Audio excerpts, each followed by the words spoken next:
Առողջ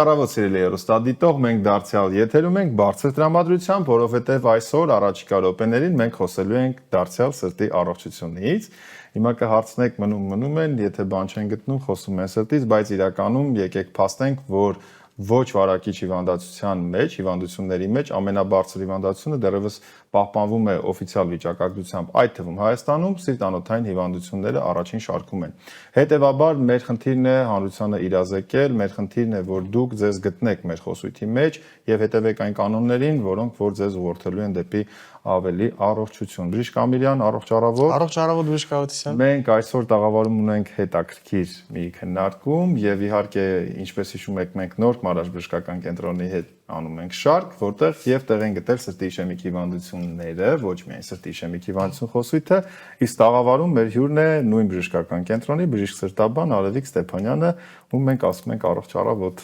Առողջ առավոտ, շնորհակալություն հրավերի համար։ Բարի գալուստ, մենք այս շաբաթ ձեր մյուս գործընկերների հետ միասին, որպես առաջամարտիկ կենտրոն սրտի ոլորտում ոչ միայն Հայաստանում, այլև կարծում եմ տարածաշրջանում, փորձում ենք միասին մարզել սրտի խնդիրները։ Քննարկում էինք իրար հետ, հեռախոսազրույց ունեցանք նույնիսկ, ինչ ասենք, որ հեռուստադիտողին առավելագույնս տանք մենք արժեք, գիտելիք, կանգ առանք այնուամենայնիվ սրտի իշեմիկ հիվանդությունների վրա։ Ես խնդրեմ, որ դուք ներկայացնեք այն տեսանկյունը, որը դուք այսօր պատրաստել եք մեզ համար եւ ինչն է ձեզ մտահոգում որպես բժշկի։ Ինչու անդրադարձանք սրտի իշեմիկ հիվանդությանը, որովհետև ինչպես նշեցիք, սիրտանոթային մահացությունը աշխարհում առաջին տեղն է գրավում եւ այդ սիրտանոթային մահացության մեջ սրտի իշեմիկ հիվանդությունը շատ 50% եւ ավել հավանականությամբ հենց ընկնում է սրտի իշեմիկ հիվանդությանը։ Իշեմիկ հիվանդության մասին ասելով, այդպես մի քիչ որ մանրանանք, դա սրտամկանի, թթվածնի պահանջարկի եւ մատակարարման անհամապատասխանությունն է եւ հետեւաբար պատճառները կարող են լինել մի կողմից, երբ որ պահանջարկն է մեծանում, մյուս կողմից, երբ որ մատակարարումն է վատ կատարվում եւ կան նաեւ ոչ սրտային հիվանդություններ, որոնք կարող են բերել սրտի իշեմիկ հիվանդության զարգացմանը։ Սակայն հիմնական պատճառը սրտի իշեմիկ հիվանդության դա սիրտը սնուցող կորոնար զարկերակների կամ պսակաձև զարկերակների աթերոսկլերոտիկ հիվանդությունն է եւ այսօր հավանաբար կխոսենք հենց այդ հիվանդության մասին։ Ինչ է ինձ ներկայացնում, երբ որ կորոնար զարկերակների պատին, ինզիմալ շերտում նստում են խոլեստերինային վահանիկները, որոնք բերում են լուսանցքի նեղացմանը։ Եվ քանի որ լուսանցքը նեղանում է, հետեւաբար այդ կորոնար զարկերակի ավազանը վատ է արյունամատակարարվում, ունենում ենք վնասման օջախներ եւ ինչու՞ չէ կարող ենք ունենալ նաեւ սրտամկանի ինֆարկտ։ Սակայն մինչ առաջ գնալը եկեք ամենասովորական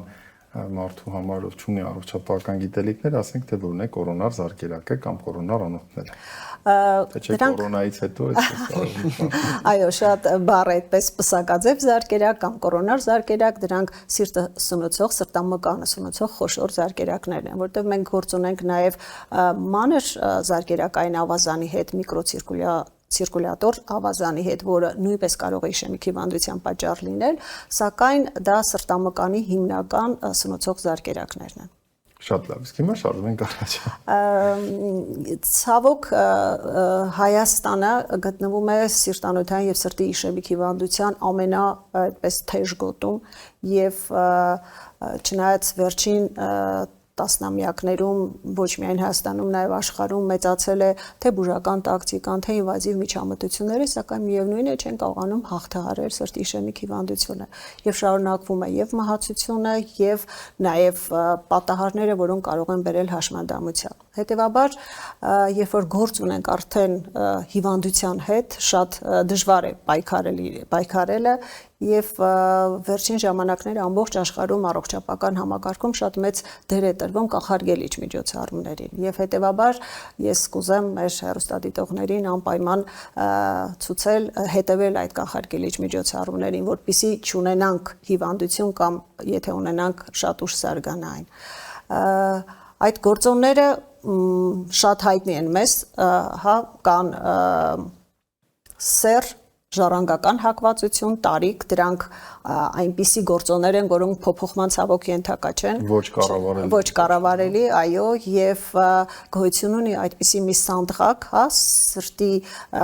ռիսկը, սիրտանոթային ռիսկը գնահատելու, որտեղ հենց այդ գործոններն են հաշվի առնում, տարիք, սեռ, այնտեղ իհարկե ավելանում է ծխախոտամոլությունը, որի մասին պետք է անպայման ասենք, մեզ մոտ իսկապես ծխախոտամոլությունը, որից ձերբազատվելը շատ դժվար է լինում, եւ գիտեք, տարօրինակ այն է, որ երբ որ շփվում ես նույնիսկ երիտասարդ բուժառուների հետ, որոնք արդեն ունեն հաստատված իշեմիկ հիվանդություն եւ այդ ոչ միայն անտարբերություն, այն ոգևորությունը, որ նշում են այդ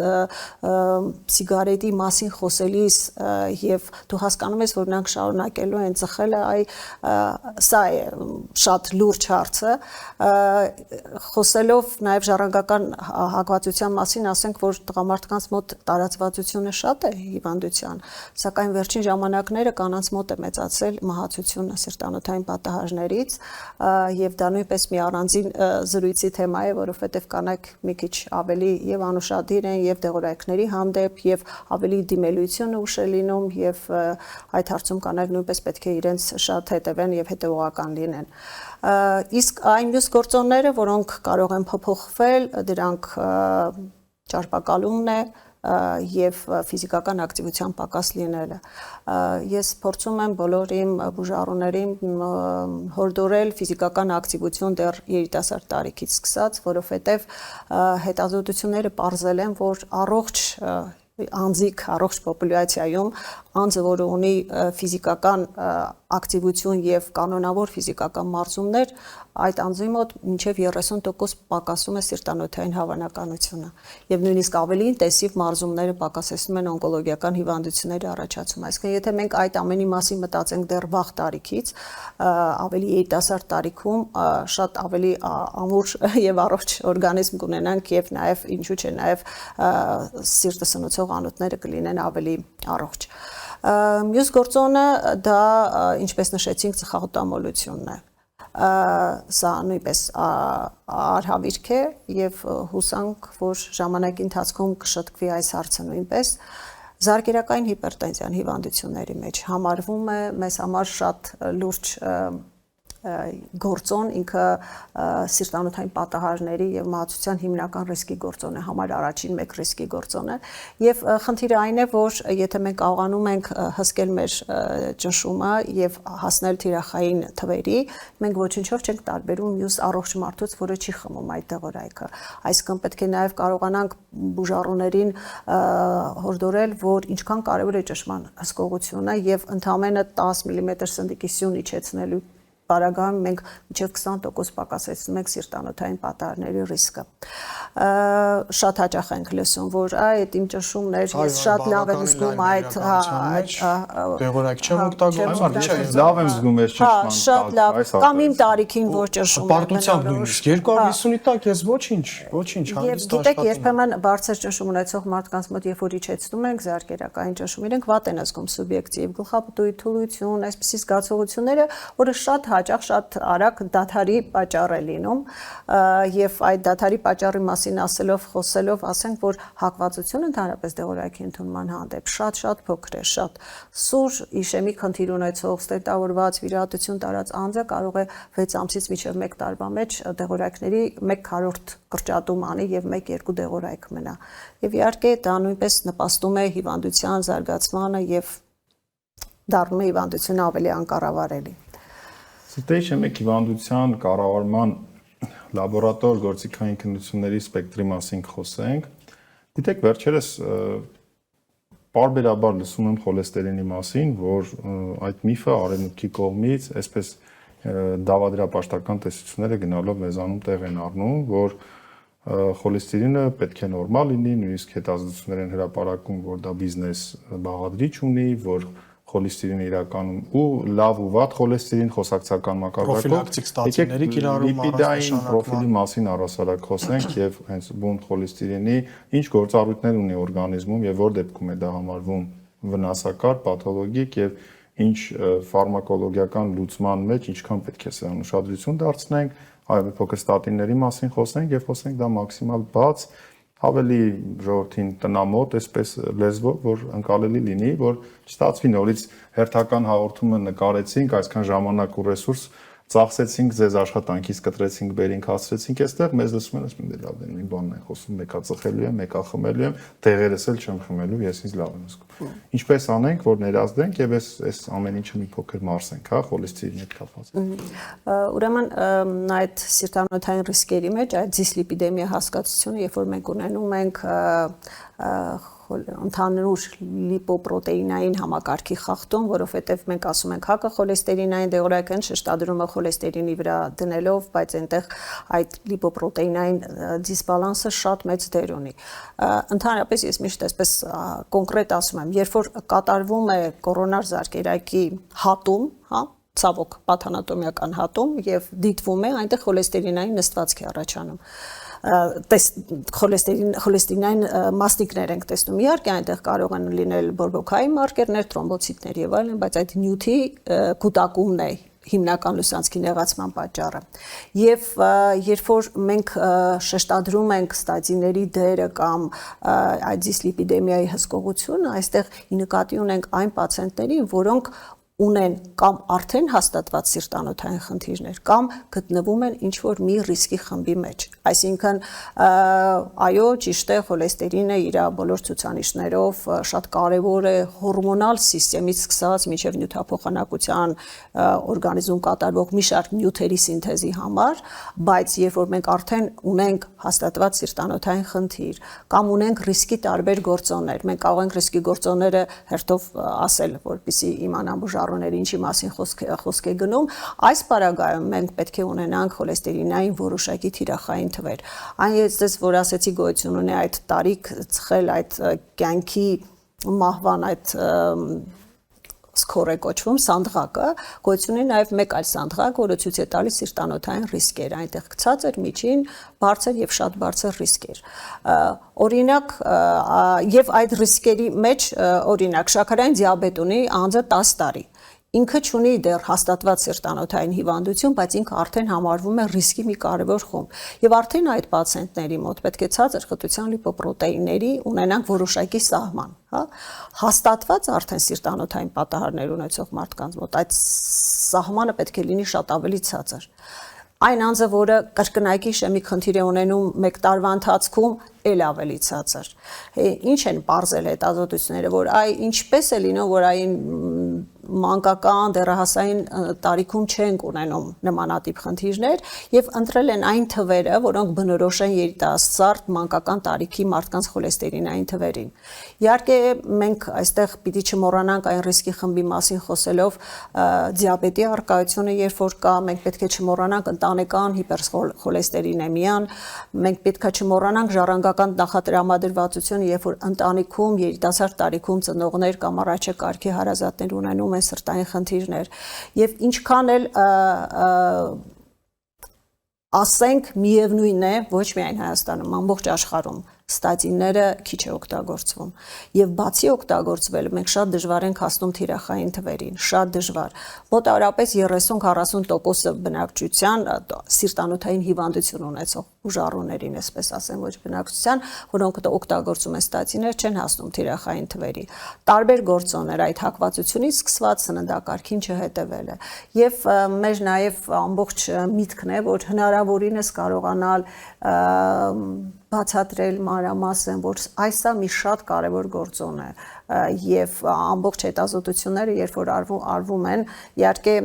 միշտ էլ այդ միտքը կա դեղագործական դեղ է, վաճառք է, բիզնես է եւ այլն, բայց առանց դրա ցավոք մենք չենք կարողանում պայքարել հիվանդությունների դեմ։ Բժշկուհի Ստեփանյան, խոսենք դիագնոստիկայի ախտորոշման մեթոդների մասին, ինչ լաբորատորի եւ գործիքային հետազոտություններ կան եւ խոսենք նաեւ ոսկե ստանդարտ դարձած ասուր սրտի իշեմիկ հիվանդությունների պարագայում, խոսենք ինչու՞ չէ նաեւ փակագծերը բացենք կորոնարոգրաֆիայի եւ արդյոք որ պացիենտներին է ցուցված ստենտավորման մասին, որոնք որ այսօր կարելի է ասել դարձել է մի որոշակի հարցերի եւ նույնիսկ շահարկումների, այո, որ ոչինչ չկար, ինձ այսքան ներողություն իհարկե արտահայտությանս համար այսքան ստենտեր շարեցին, այսպես, այնպես, մի խոսքով այդպիսի բազմաթիվ հարցեր, որ ոչ պրոֆեսիոնալ են, բրուժիններ դրեցին, ինչ է զոնդավորումը, հա, մի խոսքով։ Իրականում մենք ինքներս էլ ենք շփվում այդպիսի ժառոների հետ, որոնք ընտանիքի տարբեր մարդկանց այդպես հրումով ցուցումով մոտենում են եւ ասում են, ասեցի չէ, որ էսա ինձ կորոնարոգրաֆիա կանեն, ստենտ կտեղադրեն, այդպիսի ռեակցիա իհարկե կա, բայց ինչևէ փորձում ենք այդ ամեն ինչը հաղթարելով անցնել մեր բարեկամներն են բոլորը, մեր ընտանիքի անդամները, որ խորանանք մեր բարեկամության մեծ մասը հենց այդպես էլ մտածում է։ Իհարկե, երբ որ մենք առաջին հերթին ունեն նախ եւ առաջ պետք է այդպես շատ արագ արձագանքել սրտային գանգատներին, հա, որովհետև շատ հաճախ տարբեր պատճառաբանություններ է, ստամոքսից էր, մեջքից էր, ողնաշարից էր, մրսել էի, ինչ որ անհարմար շարժում էի արել, հա, այսինքն առաջին կարևոր բանը լսել սրտի ձայնը եւ արագ արձագանքել, որպեսզի բժիշկը կամ անձը նախ չունենա կոպիտ սիրտանոթային խնդիրներ եւ մենք մի քայլ առաջ կարողանանք հայտնաբերել եւ կանխարգելել խոշոր բարդությունը։ Հիմնական հետազոտություններ, երբ որ դիմում ենք բժշկին, դրանք տարրական հետազոտություններ, էլեկտրոսրտագրությունն է, էխոսրտագրությունն է, լաբորատոր տվյալներից, եթե բուժառուն ունենում է ցավային սիմպտոմատիկա կամ ցավին էկվիվալենտ ինչ որ մի գանգատ, շնչարկելություն, հեվոց, ճշմարտ կտրուկ անկում, այսպիսի բաներ, արիթմիաներ տարբեր տեսակներ, իհարկե այստեղ մեզ օգնության է գալիս այդ տրոպոնին հասկացությունը, որը սրտամկանի վնասման մի կարևոր մարկեր է, կա գերզգայուն տրոպոնին, որը շատ արագ արձագանքում է, բայց երբ որ բուժառուն նկարագրում է 5-10 րոպեանոց գանգատ, այդ ընթացքում այդ իշեմիայի փուլում տրոպոնինի աճ չի լինի եւ շատ հաճախ ենք լսում, որ այս տրոպոնինս հանձնել եմ, գալիս է շատ տիպիկ գանգատներով, դու հստակ գիտես, որ այստեղ գործ ունես կորոնար հիվանդության հետ, բայց ինքը ասում է տրոպոնինս 3 հանձնել եմ նորմալ է, փորձում ես բացատրել, որ դա միայն սուր վնասման նշան է, նա չի նշանակում, որ դուք կանոթի խնդիր չունեք։ Եվ իհարկե կորոնար անոթների գնահատման մեջ ձեր ասած, ինչպես դուք նշեցիք, ոսկե ստանդարտն է կորոնարոգրաֆիան, դա եւազիվ հիմնական հետազոտությունն է, որը բարեբախտաբար Հայաստանում, Երևանում եւ ինչու՞ չէ նաեւ շրջաներում ունենք խոշոր շատ լավ կենտրոններ հիասքանչ բժիշկներով, որոնք կարողանում են ժամանակին շուտ արձագանքել, որովհետեւ եթե ունենք սուր վնասում, ինչքան մենք շուտ ենք դիմում բժշկին, ինչքան արագ ենք կարողանում անոթը բացել, այսպես ասած, այնքան իշեմիան քիչ է լինում եւ սրտամկանի վնասում քիչ ենք ունենում։ Եվ իհարկե այս ամեն ինչին օգնում է մեր կյանքի ստետ կոչեցյալ ծրագիրը, որը արդեն վաղուց կարծեմ տարիներ եւ վերջերս ընդլայնվեց նաեւ։ Այո, նաեւ ընդլայնվեց, որովհետեւ այնտեղ սա շատ կարեւոր է, անձը, որը այդպես անտեղյակ գալիս է եւ ունի սուր խնդիր, դու կարողանում ես լուծել սուր խնդիրը եւ շատ կյանքեր ենք փրկում սրանով։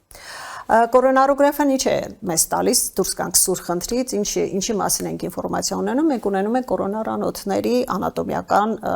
վիզուալիզացիա, կոնտրաստ նյութ է անցնում արյան փոխարեն եւ մենք տեսնում ենք էկրանով ունենք խցանում թե ոչ։ Եթե կորոնար անոթների նեղացումը 70% եւ ավել է եւ ունենք հստակ սիմպտոմներ, որը մեզ հուշում է, որ մենք ունենք անկայուն վիճակ կամ պրոգրեսիվող ստենոկարդիայի վիճակ, մենք արդեն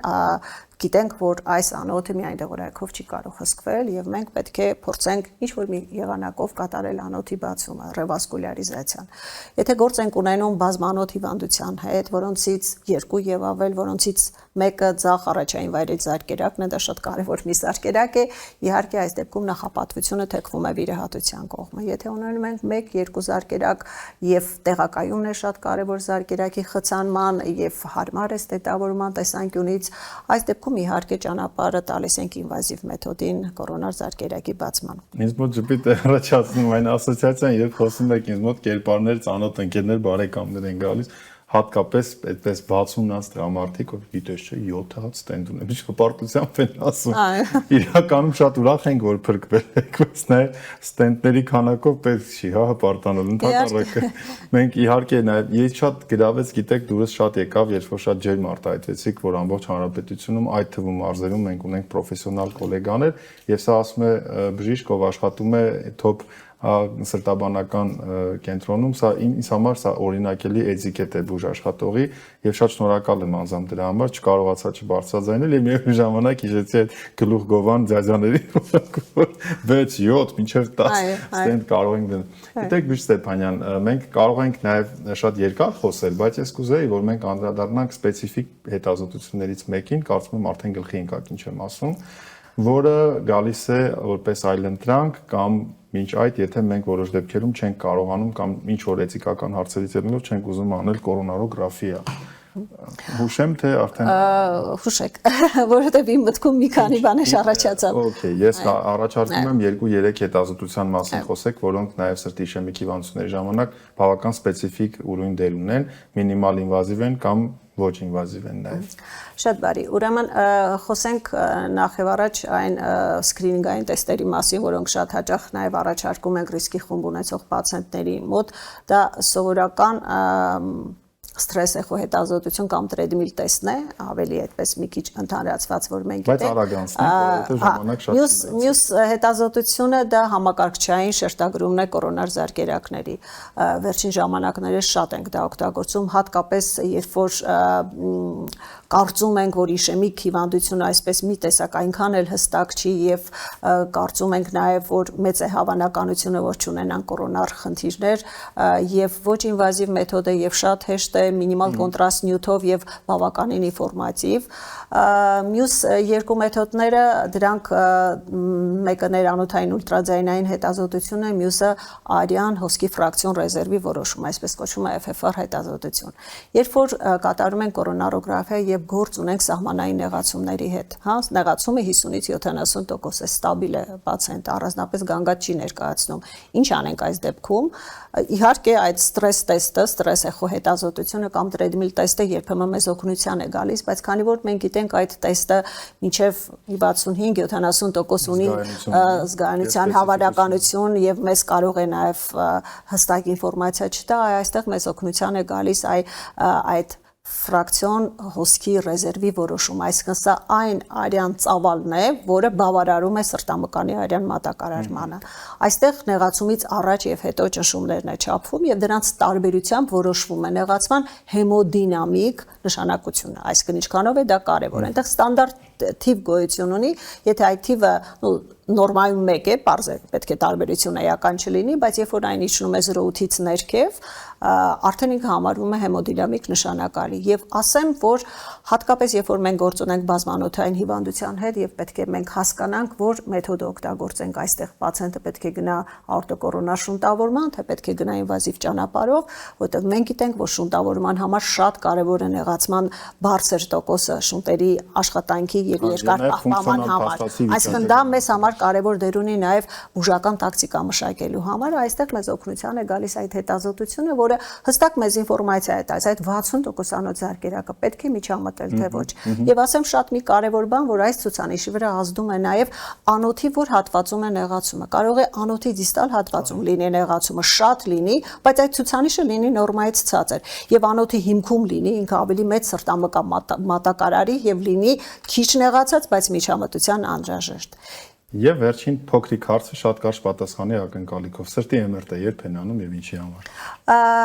Տեսեք, սրտի MRT-ի մասին ցավոք չեմ կարող այդքան կարճ խոսել, որովհետեւ ինքը իր մի ուրույն առանձին տեղը ունի։ Կատարում ենք այն պարագայում, եթե հենց իշեմիկ հիվանդության անդրադառնանք, կատարում ենք այն պարագայում, երբ որ ունենք խցանված զարկերակ, փակ, լրիվ, տոտալ փակ զարկերակ եւ մտածում ենք այս անոթի բացելու մասին եւ մեզ շատ կարեւոր է սրտամկանի ֆունկցիան գնահատել։ Շատ կարեւոր մի հետազոտություն է MRT-ն, որը մեզ ցույց է տալիս մկանի կենսունակության մասին։ Սրտի MRT-ն շատ օգտագործում ենք, երբ որ ունենք կարդիոմիոպաթիաներ։ Շատ լավ։ Չենք գնում այդ դաշտ, որովհետեւ տակից դուրս չեն գա։ Դա այո, շատ երկար տեստ է։ Գործընկերներ, ես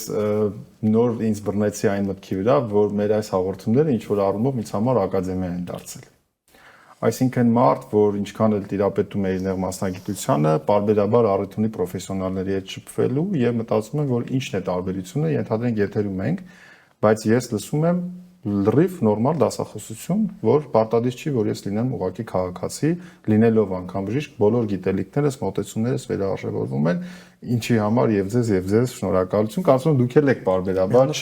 միանշանակ ունենում եւ շատ հարցնում են ամեն հաղորդման ընթացքում ամեն մի նորություն, ամեն մի կարելի ասել առաջինն ենք իմանում կամ այո, իսկապես ոնց որ անընդհատ մենք շարունակական կրթության մեջ լինենք, նշանակություն չունի, որ այն կողմում աշխատում են տեսախցիկները, այնպես որ սիրելի հեռուստադիտող, եթե մենք այսպես ճակերտավոր գիտունիկներս ինչ որ անընդհատ միևնույն է կարիք ունենք նոր գիտելիքի, կարծում ենք, որ դուք առավել եւս նրանք, ովքեր այդքան էլ այդպես շատ չունեն առողջապահության հետ, հրաշալի առիթ է սովորելու ինչ որ մի բան, մենք կարողացանք թռչնի բարձրությունից այսպես հայացք նետել սրտի իշեմիկ հիվանդություններին եւ ընդհանուր պատկերը կարծես թե կարողացանք մարսել եւ տվեցինք առանցքային թիրախային մեսիջները, Բժշկամիրան որևէ միտք ունեք ավելացնելու։ Կարծում եմ ավելորդ կլինի Բժշկամիրան իմ կողմից որից ինչ որ միտք հնչեցնելը։ Դե գոնե լավ, եկեք երկուսով շնորհակալություն հայտնենք Ստեփանյանին այս առողջ առավոտը մեզ նվիրելու համար։ Նշեմ, որ դուք նոր Մարաշ բժշկական կենտրոնի նվիրված շաբաթը փակեցիք, այսպես շատ հետաքրքիր ու գեղեցիկ ձևով փակեցիք։ Կարծում եմ առիթներ դեռ կունենանք ձեր այլ մասնագետներին հյուրընկալելու, բայց այս տոնական ձեզ նվիրված ուղղված շաբաթը եզրափակեցիք, ինչի համար եւս շնորհակալ ենք։ Մեր ջեր ողջույնները ամբողջ անձնակազմին, սիրելի նոր մարաշցիներ, բժիշկներ, բուժքույրեր, առողջապահության կազմակերպիչներ, մայրապետեր եւ ամբողջ անձնակազմ ողջունում ենք ձեզ։ Փառք ու պատվով կարողացանք մարսել այս շաբաթը, իսկ դուք սիրելի հեռուստադիտող շարունակեք մնալ մեզ հետ, որովհետև մենք բարբերաբար անում ենք եւ անհատներին եւ ամբողջ հաստատություններին նվիրված շաբաթներ, թեմատիկ ինչ որ հետաքրքիր ինչ որ առումով խաղարկություններ։ Բժշկամիրյան, իսկ ես ձեզ շնորհակալ եմ, որ հերթապահությունից հետո այդքան թարմ եւ այսպես կարելի ասել ավանդույթ դարձած հերթապահություն։ Սիրելի անձնակազմ, մնացիք դուք, հատկապես մեր հարգարժան ռեժիսորական եւ օպերատորական խումբը, ովքեր մեր ամեն հաջորդ նկարահանման միջանկյալ հատվածում անպայման հասցնում են եւս մեկ սիգարետով թունավորել իրենց, կարծում եմ դուք եւս մտածելու եւ վերանայելու բան ունեք, սակայն առանց ձեզ չի ստացվի, հետեւաբար առողջ եղեք։ Սիրելի հեռուստադիտող, այսպիսի ուրախ տրամադրությամբ շաբաթն ամփոփում ենք, բաժանվում ենք, որ հանդիպենք հաջորդ շաբաթ երկուշաբթի առավոտյան 10-ին։ Առողջ եղեք։